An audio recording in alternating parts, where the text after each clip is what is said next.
Welcome back to The Explainer. So, we've finally made it to day 3 of our masterclass on redefining success, and today we're tackling the ultimate final boss of financial freedom. We're completely shifting gears away from those highly visible, exhausting metrics that society loves to push on us, and are moving toward the invisible, lasting metrics of true independence. If you've ever felt like you're literally sprinting on a treadmill, running at maximum speed, but your actual life just isn't moving forward, you are in the exact right place. Here's the game plan for today. We'll do a lightning-fast recap of the illusion of success, specifically tackling the myths of being busy and appearing wealthy from days 1 and 2, just to see how the modern world traps us.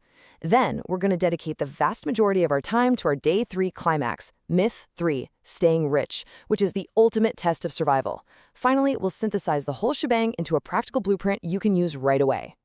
Section 1, The Illusion of Success, Rethinking What It Actually Means to Win. Who is truly wealthy? Now, picture a guy stepping out of a leased luxury car, right? Walking into a 5-star restaurant wearing a $30,000 watch. Is that wealth? Just kind of hold on to your gut reaction to that mental image, because by the end of this explainer, your entire paradigm for what it means to win the game of life is going to be completely rewritten. Moving right into Myth 1, Being Busy. Motion is not progress. To figure out why we're all walking around so exhausted, we first have to understand a cognitive tax called attention residue. Think about this totally relatable scenario.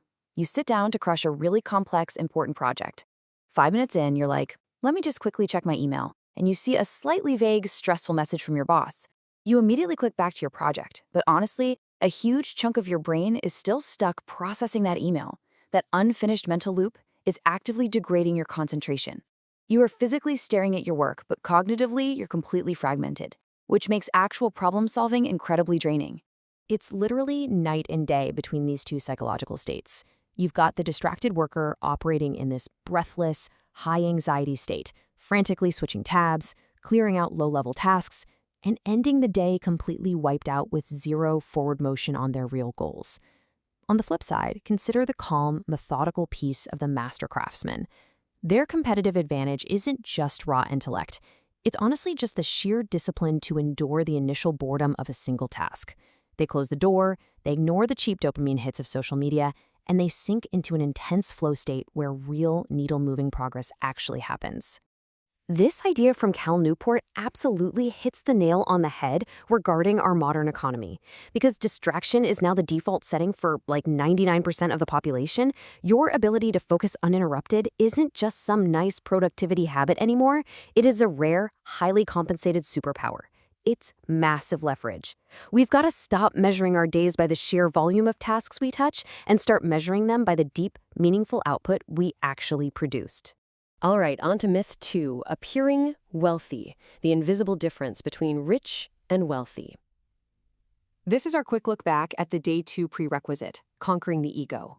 See, being rich is really just a current state of income. It's that high salary that gets immediately and heavily taxed by the psychological need to show it off to the world through flashy, depreciating assets. It's a high-stress, tightrope walk. But being wealthy? That is a completely different psychological state altogether. Wealth is a state of accumulated options. It's the quiet, modest reality of living well below your means to methodically purchase your own time back from the market.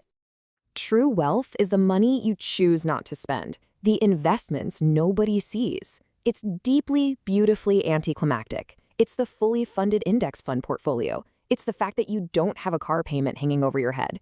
It's the first-class upgrade you comfortably decided to skip. That unspent money transforms from a boring number on a screen into a silent, invisible shield that completely insulates your life from external pressures. And this leads us to what is arguably the most liberating truth about money. Its highest utility isn't buying luxury items. It's buying the word no. It is the sheer, unadulterated freedom to walk away from a toxic boss, or refuse a terrible client, or literally just pack up and relocate away from a bad city. Every single dollar you spend trying to look successful to strangers is a dollar directly stolen from your future autonomy.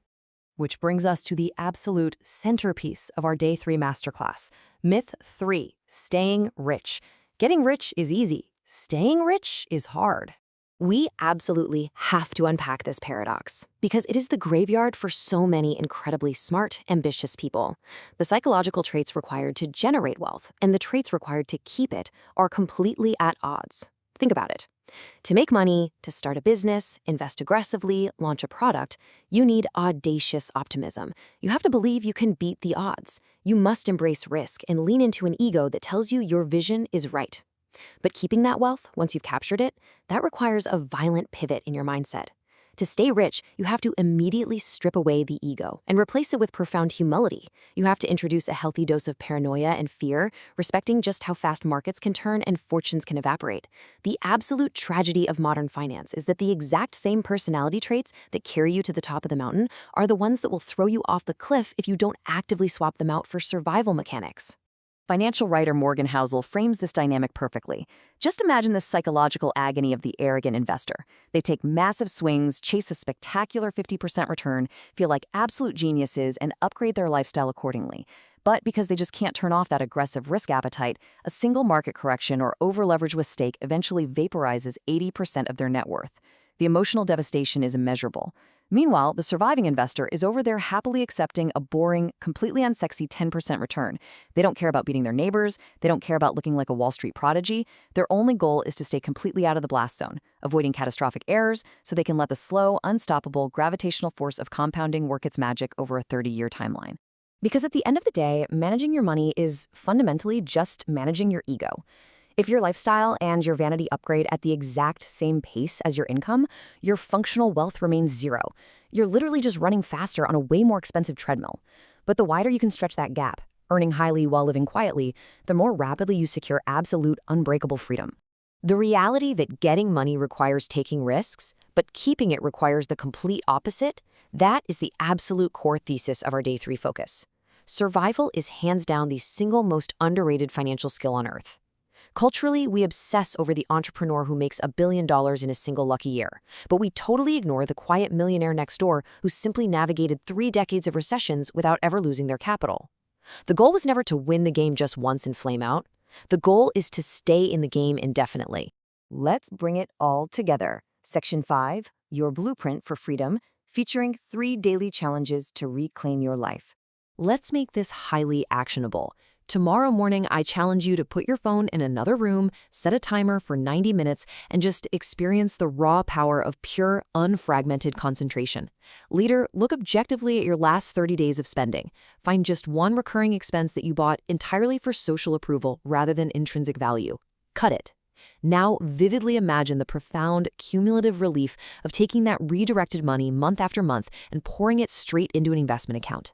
By mastering your focus and actively starving your ego, you immediately begin building a reality where money no longer dictates your daily choices. I'm going to leave you with this final, powerful thought. The wealth nobody sees today may become the freedom everyone wishes they had tomorrow. The choice is ultimately yours. You can drain your resources to look rich for a fleeting moment, or you can manage your ego and be completely free forever.